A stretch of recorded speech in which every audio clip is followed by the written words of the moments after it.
नमस्कार, आदाब, सत श्री अकाल। स्वागत है आप सभी का आपके अपने यूट्यूब चैनल पर। आप सबके लिए सीटेट एग्जाम के लिए सीडीपी की एक बहुत ही इम्पोर्टेंट क्लास। आज को जो हमारा टॉपिक होगा, आनुवंशिकता व वातावरण का प्रभाव। विकास में आनुवंशिकता का क्या योगदान होता है, वातावरण का क्या योगदान होता है, आनुवंशिकता से जुड़े जितने भी इम्पोर्टेंट पॉइंट हैं, आनुवंशिकता वंशानुक्रम के नियम क्या होते हैं, वातावरण के बारे में जिस्पेट का क्या कथन है, सीटेट में किस तरीके से क्वेश्चन पूछे गए, उन सारी चीज़ों को आज की क्लास में डिस्कस करेंगे। तो चलिए अपनी क्लास को स्टार्ट करते हैं एक मोटिवेशनल कोट के साथ। आंखों में अरमान लिया, मंजिल को अपना मान लिया, मुश्किल क्या आसान क्या, जब ठान लिया तो ठान लिया। अब आप सबने संकल्प लिया है ना कि आपको सीटेट का एग्जाम निकालना है, तो बस अब परेशान नहीं होना, डरना नहीं है, बस मेहनत करना है। बहुत कम टाइम में मैं आपको सारे की पॉइंट डिस्कस करूंगी। इन की पॉइंट की हेल्प से क्या करेंगे, एग्जाम टाइम में अपने आंसर को निकाल पाएंगे। तो बस जिस चीज़ों को मैं पढ़ा रही हूँ, इन चीज़ों को अच्छे से समझते जाइए। बहुत आसानी से और कम समय में अपने सीटेट के एग्जाम को आसानी से निकाल पाएंगे। तो चलिए अपनी क्लास को स्टार्ट करते हैं। इससे पहले हमने पढ़ा था कि भाई वृद्धि क्या होती है, विकास क्या होता है। तो मैंने आपको बताया था कि विकास के समस्त पक्ष क्या होते हैं, आपस में अंतर संबंधित होते हैं, अर्थात इंटरकनेक्टेड होते हैं। कि अगर शारीरिक विकास मंद पड़ेगा तो कहीं ना कहीं उसका प्रभाव मानसिक विकास पर, अगर मानसिक विकास अच्छे से नहीं हो रहा है तो उसका विकास आपके सामाजिक विकास पर, अगर आपको समाज में उतनी एक्सेप्टेंस नहीं मिल रही, समाज में आपको उतनी रिस्पेक्ट नहीं मिल रही, कहीं ना कहीं उसका असर आपके भावनात्मक विकास पर भी होता है। अर्थात विकास के समस्त पक्ष क्या होते हैं, आपस में अंतर संबंधित होते हैं। ये सारी चीज़ें हम इससे पहले की क्लास में डिस्कस कर चुके थे। अगर आपने उस क्लास को नहीं देखा हो तो चैनल के प्लेलिस्ट में जाकर देख लीजिएगा। अब हम पढ़ते हैं कि भाई विकास में आनुवंशिकता की ज़्यादा महत्वपूर्ण भूमिका है कि वंशानुक्रम की, कि वातावरण की, भाई योगदान किसका है। तो सबसे पहले हम जानते हैं कि आनुवंशिकता होता क्या है। आनुवंशिकता या वंशानुक्रम, जैसे कई बार आप देखते हैं ना, कहते हैं भाई ये बच्चा तो अपनी मम्मी जैसा लग रहा है, इसकी आंखें अपने पापा जैसी लग रही। तो आनुवांशिक गुणों का एक पीढ़ी से दूसरी पीढ़ी में स्थानांतरण जो होता है, वही आपके आनुवांशिकता या वंशानुक्रम कहलाती है। भाई कुछ हमारे गुण क्या होते हैं, कई बार कहते हैं इसकी आंखें तो मम्मी जैसी हैं, इसका कलर अपने पापा जैसा है। तो कुछ आनुवांशिक गुण होते हैं, उन गुणों का एक पीढ़ी से दूसरी पीढ़ी में स्थानांतरण क्या होते हैं, आनुवांशिकता या वंशानुक्रम कहलाता है। अब यहाँ पे एक पॉइंट समझिएगा, क्वेश्चन पूछा गया था कि जो आनुवांशिक गुणों का स्थानांतरण होता है क्या सिर्फ माता पिता से होता है? नहीं, माता पिता के साथ साथ उनके पूर्वजों से। तो ऐसा नहीं कि सिर्फ पिता के पूर्वजों से, बहुत सारी चीज़ें आपकी हो सकती है आपके नाना नानी से मैच करती हो, बहुत सारी चीज़ें आपकी आपके दादा दादी से मैच करती हो सकती है। तो ये सारी चीज़ें क्या है, ये आपके आनुवांशिक गुण है, जो कि आनुवांशिक गुणों का स्थानांतरण क्या कहलाता है, आनुवांशिकता या वंशानुक्रम। ये पॉइंट समझ में आया कि नहीं आया? कोई दिक्कत, कंफ्यूजन, कमेंट सेक्शन द्वारा पूछ लीजिएगा। अब यहाँ पे दो क्वेश्चन ध्यान रखिएगा। आनुवांशिकता की इकाई किसको पूछते हैं? तो आनुवांशिकता की इकाई हम कहते हैं जीन को। आनुवांशिकता का वाहक कौन होता है? तो आनुवांशिकता का वाहक होता है आपका गुणसूत्र। मनुष्य में कितने जोड़े गुणसूत्र पाए जाते हैं और सेक्स क्रोमोसोम कितने, आंसर कमेंट सेक्शन में दीजिएगा। आनुवांशिकता का वाहक आपको गुणसूत्र होता है, लेकिन आनुवांशिकता की इकाई किसको बोलते हैं? जीन को। जीन की खोज किसने की थी? जोहानसन ने। गुणसूत्र की खोज किसने की थी? वॉल्डेयर ने। वॉल्डेयर ने क्या किया था? गुणसूत्र की खोज की थी। मनुष्य में 23 जोड़ी गुणसूत्र पाए जाते हैं, जिसमें 22 जोड़ी क्या होते हैं, आपके ऑटोसोम होते हैं। एक जोड़ी आपका क्या होता है? 2 गुणसूत्र आपके सेक्स क्रोमोसोम होते हैं। मतलब यही 2 जोड़ी जो होते हैं आपके क्या करते हैं, लिंग का निर्धारण करते हैं। पुरुष को किससे डिनोट करते हैं? XY। ये दर्शाता है कि पुरुष है। XX क्या दर्शाती है? XX दर्शाती है आपके मादा को। क्लियर हो क्या? समझ में आया? अब कई बार पूछ लेता है कि किसी भी बच्चे का लिंग का निर्धारण किसके गुणसूत्र से होता है? किसी भी बच्चे का लिंग का निर्धारण पिता के गुणसूत्र से होता है। देखो इस टॉपिक में क्या है कि चीज़ों को रटने पे ज़्यादा फोकस करना है। इस टॉपिक में छोटे छोटे पॉइंट पूछता है। मैंने क्या किया कि इस टॉपिक से कैसे क्वेश्चन पूछ रहा है, कहाँ से फैक्ट के क्वेश्चन पूछ रहा है, कहाँ से कॉन्सेप्ट है, उन सारी चीज़ों के अकॉर्डिंग इस PDF को बनाया है। PDF आपको टेलीग्राम चैनल पे मिल जाएगी, जिसकी लिंक डिस्क्रिप्शन बॉक्स में पड़ी हुई है। अब जैसे XX किसको होते हैं, XX फीमेल को होता है, XY पुरुष को होता है। तो जब निषेचन की क्रिया होती है तो अगर मादा की तरफ से X गया, क्योंकि मादा के पास से तो X ही जाएगा, और पुरुष के पास से अगर X आ गया तो क्या हो गया, तो फिर वो महिला लड़की हो जाएगी। मादा ने X दिया और पुरुष ने कौन सा दे दिया, Y गुणसूत्र, तो फिर क्या हो जाएगा, पुरुष हो जाएगा। तो लिंग का निर्धारण पिता के गुणसूत्र से होता है, ना कि माता के गुणसूत्र से। ये पॉइंट समझ में आया कि नहीं आया। आनुवंशिकता के माध्यम से सिर्फ शारीरिक गुणों का स्थानांतरण तो नहीं होता। कई बार हम ऐसे सुनते हैं ना अपनी बोलचाल की भाषा में, भाई इसकी आंखें अपनी मम्मी जैसी लग रही है, इसके बाल अपने पापा जैसे लग रहे हैं, ये ऐसा लग रहा है। तो क्या सिर्फ आनुवंशिकता के माध्यम से शारीरिक नहीं, आनुवंशिकता के माध्यम से शारीरिक और मानसिक गुणों का स्थानांतरण होता है। बहुत बार हम कहते हैं ना कि बहुत ज़्यादा प्रखर है, क्योंकि इसकी मम्मी पापा भी बहुत ज़्यादा बुद्धि थी, उनका भी तो IQ बहुत अच्छा था। कहते हैं ना कि भाई पापा इतना होशियार थे तो बच्चा तो होगा, मम्मा इतनी तेज थी तो बच्चा तो तेज होगा, मत ऐसे बोलते हैं ना। तो आनुवंशिकता के माध्यम से शारीरिक और मानसिक गुणों का स्थानांतरण बालक में होता है। लेकिन कई बार क्या होता है, इसका विपरीत भी होता है। उससे हम क्या बोलते हैं, प्रत्यागमन का सिद्धांत, आगे जाके डिस्कस करेंगे। जैसे हुमायूं, हुमायूं बहुत अच्छा योद्धा नहीं था, लेकिन उसका पुत्र अकबर, अकबर क्या था, बहुत अच्छा शासक बना और बहुत अच्छा योद्धा बना।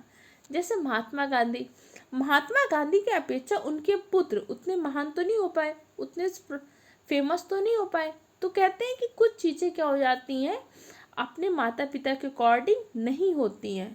तो यहाँ पे ये नहीं कह सकते कितने परसेंट का स्थानांतरण होता है, लेकिन कुछ परसेंट गुणों का स्थानांतरण होता है, शारीरिक और मानसिक गुणों का स्थानांतरण होता है। क्लियर, समझ में आया। जेम्स ड्रेवर के अनुसार, जेम्स ड्रेवर ने कहा कि शारीरिक और मानसिक विशेषताओं का माता पिता से संतानों में हस्तांतरण होना ही क्या कहलाते हैं, आनुवंशिकता। आनुवंशिकता की इकाई किसको कहते हैं, आनुवंशिकता का वाहक कौन है, दोनों के आंसर कमेंट सेक्शन में दीजिएगा। आगे हम देख लेते हैं, एक क्वेश्चन कई बार पूछा गया था, डीएनए, डीएनए की इकाई क्या होती है और डीएनए में कौन सा प्रोटीन पाया जाता है, आंसर कमेंट सेक्शन में दीजिए। जो क्वेश्चन पूछ लियो इन सबको लिखते जाइएगा, बहुत इंपॉर्टेंट है।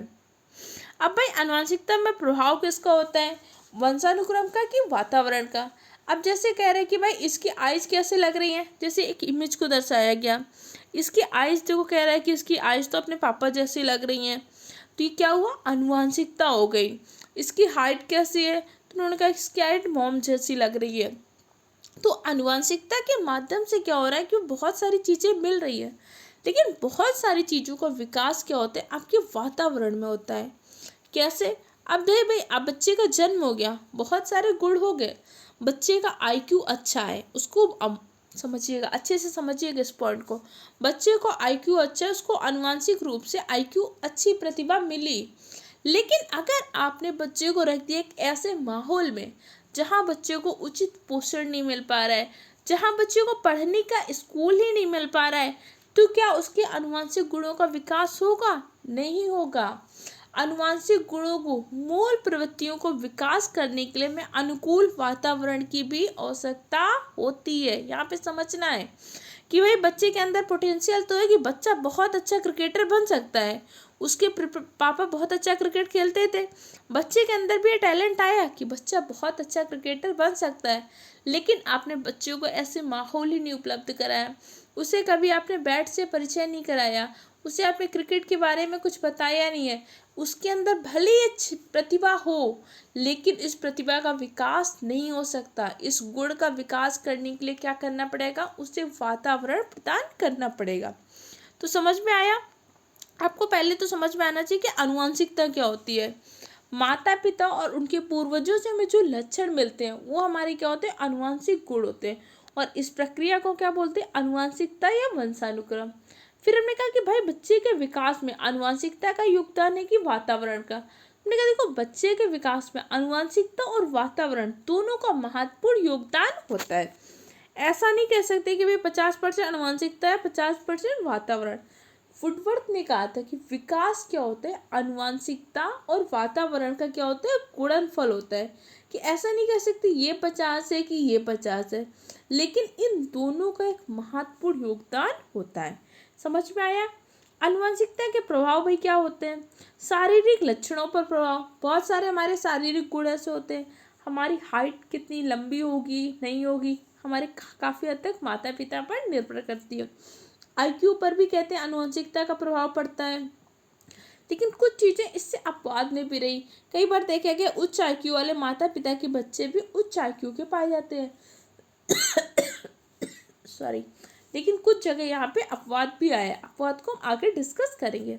तो आनुवंशिकता का प्रभाव शारीरिक लक्षण पर पड़ता है, उसके संज्ञानात्मक स्तर पर, मानसिक विकास पर भी आनुवंशिकता का प्रभाव पड़ता है। क्लियर हो क्या? अब हम वातावरण के बारे में जान लेते हैं। वातावरण क्या है? वातावरण, या कई बार इसको पर्यावरण लिख देता है। वातावरण हर चीज है जो व्यक्ति के जीवन को प्रभावित करती है। भाई हमारे डेवलपमेंट में जो भी चीजें हमें प्रभावित कर रही हो, हमारा वातावरण होगा। हो सकता है हमारा भौतिक वातावरण हो या फिर सांस्कृतिक वातावरण। भौतिक वातावरण क्या होते हैं? भाई अगर आज हमें स्कूल जा रहे हैं तो स्कूल में मैं पढ़ने जा रही हूँ, अब पढ़ने जा रही हूँ बहुत गर्मी में, मैं ऐसे कमरे में बैठा दे जहाँ पे बहुत ज़्यादा गर्मी है, तो कहीं हमारा पढ़ने में मन लगेगा? नहीं लगेगा। तो अगर हमारा पढ़ने में मन नहीं लगेगा तो कहीं ना कहीं हमारे विकास को प्रभावित करेगा। तो वातावरण भी हमारे विकास को प्रभावित करता है। ये तो क्या हो गया भौतिक कारण। अब सांस्कृतिक कारण। अब मेरा जन्म एक हिंदू परिवार में हुआ है, तो जैसे ही मंदिर दिखता है तो मेरा स्वतः हाथ उठ जाता है कि भाई मैं क्या कर लूँ, इसके पैर छू लूँ। तो ये क्या हुआ? एक कल्चरल, हमारा सांस्कृतिक वातावरण। हमें ऐसा वातावरण मिला कि भाई मंदिर में निकलते हैं तो हमें क्या करना है, मंदिर के पैर छू लेने। मस्जिद के पास से जाते हैं तो क्या होता है, नमाज पढ़ी जाती है। ये चीज़ें मैं कैसे सीखी? अपने सांस्कृतिक वातावरण से, कि हमने बचपन से उस कल्चर को जिया है, कल्चर को अपनाया है। तो हमारा वातावरण कैसे हो गया? सांस्कृतिक। सांस्कृतिक वातावरण भी क्या करता है, हमारे व्यक्तित्व में प्रभाव डालता है कि नहीं डालता? डालता है। तो कई बार क्वेश्चन पूछ लेते हैं हमारे व्यक्तित्व को प्रभावित करने वाले कारक क्या होते हैं? तो देखिए वंशानुक्रम। वंशानुक्रम भी आपके व्यक्तित्व को प्रभावित करने वाला कारक है। जैविक कारक, कुछ बायोलॉजिकल कारक होते हैं कि भाई जब बच्चे का जन्म हो रहा था तो माता का स्वास्थ्य कैसा था, बच्चे को कैसा पोषण मिल पाया, बच्चे को जन्म के बाद उचित टीका मिला कि नहीं मिला, डॉक्टर की देखरेख मिली कि नहीं मिली। शारीरिक रचना, कई बार भाई कुछ बच्चे ऐसे होते हैं जैसे फिजिकली हैंडीक्राफ्ट होते हैं, तो उनकी शारीरिक रचना ऐसी होती है तो कुछ समस्याएं उन्हें देखने को मिलती हैं और ये चीज़ें उसके व्यक्तित्व को प्रभावित करती हैं। दैहिक प्रवृत्तियाँ, मैकडुगल ने बताया था कि हमारी 14 प्रकार की मूल प्रवृत्तियाँ होती हैं, जिसमें हम आगे डिस्कस करेंगे। मानसिक योग्यता, हमारा आईक्यू कैसा है। अब किसी को एक क्लास एक बार में समझ में आ जाएगी और कुछ लोगों का आईक्यू शायद थोड़ा सा कम होगा, उसको एक बार में नहीं समझ में आएगी। कोई बात नहीं, वीडियो को 2 बार देखिएगा, 2 बार में नहीं समझ में आ रही फिर से देखिएगा, पीडीएफ को पढ़िएगा। तो आपकी मानसिक योग्यता कैसी है, इस पर भी फर्क पड़ता है। विशिष्ट रुचियाँ, हो सकता है कि किसी को सीडीपी में बहुत इंटरेस्ट हो, उसे अच्छे समझ में आ रहा है, किसी के लिए सीडीपी बहुत बोरिंग सब्जेक्ट हो। तो आपकी उस विषय में, उस चीज़ में रुचि है कि नहीं, ये भी आपकी पर्सनालिटी को प्रभावित करता है। भौतिक वातावरण, आप किस वातावरण में रह रहे हैं, कैसा माहौल मिल रहा है, ये सारी चीज़ें भी आपको प्रभावित करती हैं। जैसे पहाड़ों में रहने वाले लोगों की हाइट सामान्यतः कम होती है क्योंकि वहाँ की अनुकूल परिस्थितियाँ ही ऐसी हैं। सामाजिक वातावरण, आपको कैसे सामाजिक वातावरण में रह रहे हैं। अगर एक बच्चा एक ऐसे माहौल में रह रहा है कि जहाँ पे रोज लड़ाई झगड़े हो रहे, गाली दे रहे एक दूसरे को, तो बच्चा स्वतः वो चीज़ें सीखेगा कि नहीं सीखेगा। आज जब हमने हिंदी पेडागोजी पढ़ा था तो मैंने अधिगम और अर्चन को बहुत डिटेल से समझाया था, उस वीडियो को जरूर देख लीजिएगा। क्योंकि जैसे मैंने पेडागोजी की कुछ चीज़ें अगर आप हिंदी पेडागोजी में डिस्कस कर लेंगे तो उसको सीडीपी वाले पार्ट में नहीं डिस्कस करेंगे। ओके, कोई दिक्कत तो नहीं होगी क्योंकि हम वहाँ पर डिटेल से डिस्कस कर लेंगे। सांस्कृतिक वातावरण, भाई हमारा कल्चरल वातावरण कैसा रहा, हमारा पालन पोषण कैसे माहौल पर होता है, ये भी हमारे संस्कृति को डेवलप करता है, हमारी पर्सनालिटी को बताता है कि भाई हमारा संस्कार कैसे मिले, हमारा माहौल में कैसा परवरिश हुआ, ये हमारा क्या होता है, सांस्कृतिक वातावरण। परिवार, परिवार आपका क्या होता है, प्रथम स्कूल होता है, प्रथम विद्यालय। आपका परिवार में आपको कैसी चीज़ें सिखाई जा रही हैं, माँ की पहली गुरु होती है, ये भी आपकी पर्सनालिटी को प्रभावित करता है। स्कूल स्कूल आपके पर्सनालिटी को प्रभावित करने वाला बहुत बड़ा कारक होता है, क्योंकि बहुत सारी चीज़ें हम जाके स्कूल में सीखते हैं, अन्य और भी कारक हो सकते हैं। तो ये क्या होती है, आपके व्यक्तित्व को प्रभावित करने वाले कारक होते हैं। तो आज की क्लास में हमने आनुवंशिकता के बारे में डिस्कस किया। आनुवंशिकता क्या होती है, आनुवंशिक गुण क्या होते हैं, और व्यक्तित्व को प्रभावित करने वाले कारक क्या होते हैं, ये चीज़ें हमने आज की क्लास में डिस्कस किया। बाकी के पॉइंट हम इसके नेक्स्ट सेकंड पार्ट में डिस्कस करेंगे। वो हम देखेंगे कि आनुवंशिकता का ज़्यादा योगदान होता है कि वातावरण का, और आनुवंशिकता और वातावरण से जुड़े कुछ नियमों को भी डिस्कस करेंगे। वीडियो कैसा लगा इसका फीडबैक कमेंट सेक्शन द्वारा दीजिएगा। चैनल में पहली बार आए तो चैनल को सब्सक्राइब करिए, बेल आइकन को प्रेस कर लीजिए। मिलते हैं कल की क्लास में। Okay, thank you.